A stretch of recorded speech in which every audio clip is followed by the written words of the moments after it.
Hello friends, welcome back to political connect. आज की video में हम डिस्कस करने वाले हैं ऐसी दो महान हस्तियों के बारे में जो ना सिर्फ भारत में फेमस हैं बल्कि पूरा विश्व उनके बारे में जानता है। वो हैं महात्मा गांधी व लाल बहादुर शास्त्री। तो आइए आज की वीडियो हम शुरू करते हैं।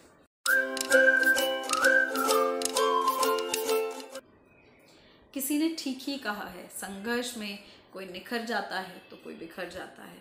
अगर हम इन दो महान हस्तियों की बात करें तो संघर्ष ने इनके जीवन को तोड़ा नहीं बल्कि ये निखर कर आगे बढ़े और उसके साथ साथ पूरे विश्व के लिए एक रोल मॉडल साबित हुए। आज की वीडियो में हम मेनली डिस्कस करेंगे कि आज अगर इन दोनों महान हस्तियों में से कोई भी हमारे बीच होता तो उनकी एक्सपेक्टेशन हमसे, हमारी आने वाली जनरेशन से या हमारी सरकार से क्या थी और हम उनसे क्या सीख सकते हैं। तो सबसे पहले हम बात करेंगे कि इन दोनों ही पर्सनैलिटीज़ में ऐसी कौन सी सिमिलैरिटी थी जिसने इन्हें औरों से अलग व महान बनाया। कहने को अगर हम बात करें तो हम पूरा दिन इस टॉपिक पे बात कर सकते हैं, लेकिन क्योंकि टाइम कम है और उसमें हम ज़्यादा से ज़्यादा उन्हीं चीज़ों पे फोकस करें जो हम अपने जीवन में प्रैक्टिकली अपना सकते हैं। तो इस वीडियो में हम 4 ही चीज़ों पे फोकस करेंगे। वो हैं साहस, सोच, विश्वास व अमन, यानी कि थिंकिंग, करेज, फेथ व पीस। तो सबसे पहले हम बात करते हैं सोच।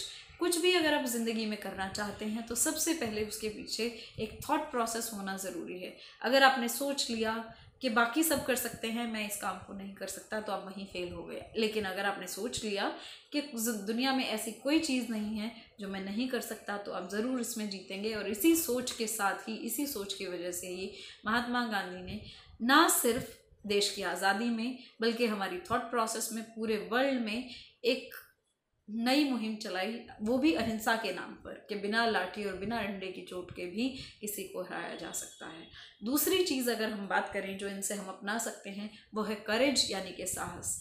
करेज का मतलब ये नहीं होता कि हम कहीं भी किसी भी तरह से वजह बेवजह लड़ना शुरू कर दें। साहस का मतलब है साहस सही को सही कहने का, साहस गलत को गलत कहने का, यानी कि ऐसी करेज कि हम सही के लिए खड़े हो सकें और गलत के खिलाफ आवाज़ उठा सकें। अगर हमने ये चीज़ अपनी ज़िंदगी में अपना ली तो बहुत सारी चीज़ें अपने आप ठीक होती चली जाती हैं। तीसरा है फेथ, यानी कि आस्था। बहुत से लोगों को जो है अपने आप में विश्वास ही नहीं होता है, फेथ ही नहीं है कि वो ये कर पाएंगे। यानी कि आधे से ज़्यादा युवा पीढ़ी हताश है, निराश है, डिप्रेशन में है। लेकिन अगर हम बात करें इन दोनों पर्सनैलिटीज़ की तो ये कोई असाधारण लोग नहीं थे। ये हाँ, इनकी परिस्थितियाँ ज़रूर असाधारण थी। हमसे कम संसाधन इनके पास थे, हमसे ज़्यादा गरीबी में शायद ये लोग रहे हैं। हम जैसा टेक्नोलॉजी वाला टाइम इन लोगों ने नहीं देखा है, लोगों से कनेक्ट ये इतने अच्छे से नहीं हो सकते थे। लेकिन फिर भी एक ही चीज़ इनके पास थी जो शायद हम में से बहुत से युवा जो है वो लैक करते हैं, वो है फेथ। इसीलिए दूसरी चीज़ जो हम इनसे अपना सकते हैं वो है फेथ। तो अब तक हमने जो डिस्कस किया है वो है थॉट। हमेशा हमें अपनी थॉट प्रोसेस पॉजिटिव और प्रोग्रेसिव रखनी चाहिए। दूसरा है करेज, यानी कि साहस, सही को सही और गलत को गलत कहने की। तीसरा है फेथ, यानी कि आस्था। आस्था अपने आप में, आस्था अपनी सराउंडिंग में, आस्था अपनी सरकार में, आस्था अपनों में, आस्था अपने बड़ों में।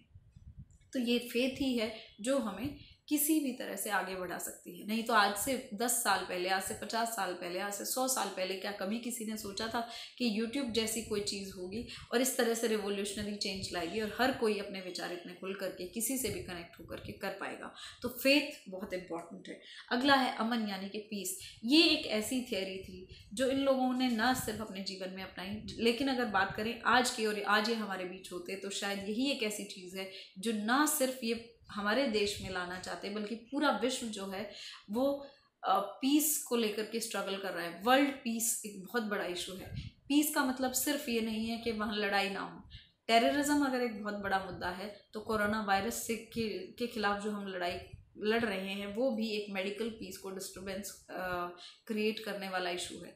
तो पीस यानी कि अमन, शांति बहुत ज़रूरी है। वो शांति सिर्फ फिजिकल शांति नहीं है जो हमें आसपास दिखाई देती है। उस शांति का मतलब है mental peace, psychological peace, international peace. और इस पीस में हम किस तरह से, कैसे ठंडे दिमाग से काम लेकर के अपने सराउंडिंग में, अपने आसपास, अपने दोस्तों में किस तरह से इस अप्रोच को अपना करके सक्सेसफुल हो सकते हैं। तो ये थी वो 4 चीज़ें जो हम अपने जीवन में अपना करके सक्सेसफुल हो सकते हैं। और फिर से मैं आपको एक चीज़ कहना चाहूँगी कि फेथ एक ऐसी चीज़ है जो दुनिया बदल सकती है। मैं आपको और किसी का नहीं, अपना एग्जाम्पल दे करके बताती हूँ। आज से शायद 15-20 साल पहले आई यूज़ टू वेयर ग्लासेस और मुझे नहीं लगता था कि मेरा चश्मा कभी हटेगा, लेकिन सिर्फ मैं ये सोचती थी, आई हैड दिस थॉट कि क्या कभी ऐसा होगा, क्या कोई ऐसी टेक्नोलॉजी आ सकती है कि जिससे चश्मा हट जाए। कितनी छोटी सी चीज़ है और कितनी छोटी सी विश है, और आज देखिए आप लोगों के बीच वो सब पॉसिबल है। टेक्नोलॉजी ने सब कुछ एक क्लिक पे ला दिया है, शायद उसके पीछे भी एक थॉट प्रोसेस रहेगी। आइए हम मिलकर ये शपथ लें कि इस गांधी जयंती पर हम एटलीस्ट उनके जीवन से एक ऐसी चीज़ उठाएं जो हमारे जीवन को एक बेहतर कल की तरफ लेकर के जाए, प्रोग्रेसिव सोच को हम अपना सकें, और ना सिर्फ अपना बल्कि अपने आसपास के सराउंडिंग में भी सुधार ला सकें, और हमारा युवा ऐसा हो कि हमारा फ्यूचर कल गलत हाथों में ना हो, और हमारे इन फ्रीडम फाइटर्स को ये दुख ना हो कि हम इनके लिए क्यों लड़े थे। उस आज़ादी को हम सही तरीके से यूज़ करें, और इनमें से कोई भी कोई चार ज़रूरी नहीं, इनमें से कोई एक अच्छी आदत भी अगर हमने अपना ली तो वही हमारे जीवन में बहुत सारा सुधार ले आएगी, और हमारी सराउंडिंग में भी। हम में से हर कोई किसी ना किसी को फॉलो करता है। अगर आप मेरी बात करेंगे तो I personally follow Bhagat Singh. तो आप मुझे कमेंट सेक्शन में बताइए आप किसको फॉलो करते हैं, आप किसके जीवन के आचरण को अपने जीवन में अपनाना चाहते हैं। वो किसी ने कहा है ना कि अगर आप मेरे जैसे बनना चाहते हो तो मेरी पूजा मत करो, मेरे जैसा अगर एक भी काम आपने कर लिया तो मेरे जीवन का सेक्रीफाइस जो है वो सक्सेसफुल हो गया। इसी के साथ आज के वीडियो में इतना ही। उम्मीद है आपके लिए वीडियो सक्सेसफुल रही होगी। आपके जीवन में अगर हम थोड़ा सा भी एक पॉजिटिव चेंज ला पाएँ तो हमारी कोशिश नाकाम नहीं रहेगी। हमें कमेंट सेक्शन में ज़रूर बताइएगा कि आप किस तरह के नए टॉपिक्स डिस्कस करना चाहते हैं, वीडियो आपको कैसी लगी और किस तरह से हम अपने कंटेंट को सुधार सकते हैं। आज की वीडियो में सिर्फ इतना ही। अगली वीडियो में हम फिर से किसी ऐसे ही सोशल व पॉलिटिकल इशू के साथ हाजिर होंगे। तब तक के लिए नमस्कार, जय हिंद।